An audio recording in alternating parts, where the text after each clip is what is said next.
Hey, happy Tuesday to you, everybody. Welcome to 5 Minutes with Phil. And today is not just an ordinary Tuesday. No. Today is Christmas Eve. How about that? Wow, unbelievable. And I don't know about you, but there are times it seemed like the year of 2024 just flew by. And now here we are.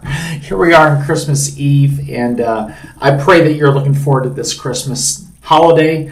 I pray that you get to spend it with people that you love, and people that you care for and care about you and love you as well.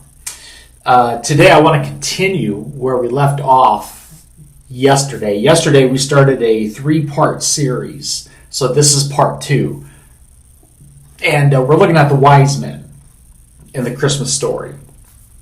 And again, there's a lot of misnomers about the wise men. One, that there were 3 of them. There were 3 gifts. In fact, we're going to read that today. But there were probably more than 3, and they were not kings. They were more likely stargazers. And we find them in this pursuit of the Messiah. And the story picks up in Matthew chapter 2. Let's start in verse 9 again, and let's see how the story goes. You ready? After they had heard the king, they went on their way. And the star they had seen when it rose went ahead of them until it stopped over the place where the child was. And when they saw the star, they were overjoyed. That was yesterday. Now, this part here I want to focus on. On coming to the house, they saw the child with his mother Mary, and they bowed down and they worshipped him. And they opened their treasures and presented him with gifts of gold, frankincense, and myrrh. And this is one of the bases, there are many, that the Christian church has in offering gifts at Christmas time.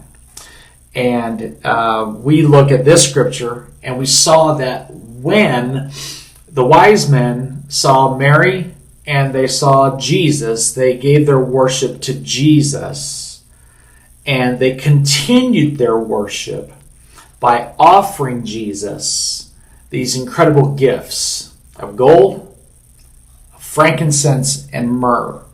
I'm not going to take the time to unpack what all 3 of those gifts may or may not have stood for. But here's what I want to unpack. In this Christmas time, I think it's good to ask ourselves, what am I offering to Jesus that could be a blessing to his church, a blessing to his kingdom, a blessing to those that are around me? What can I offer to the Lord? And I always like to kind of give 3 categories of things that we can offer that are, by the way, precious to us, not just leftovers, but something that's precious to us in these 3 categories that could really bless the Lord and bless those that are around us. One is our time. God, I will give you my time.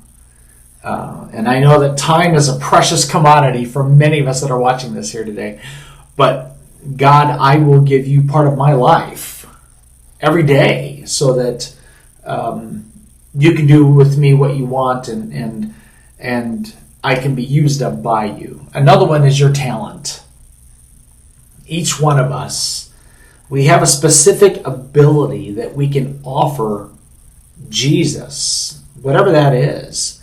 Yours might be very unique. It may never be on a stage, but the talent and the ability and the gifting that God has given you, he didn't do that just so you could hoard it to yourself and keep it to yourself and never use it. He expects you to use that and offer it to him.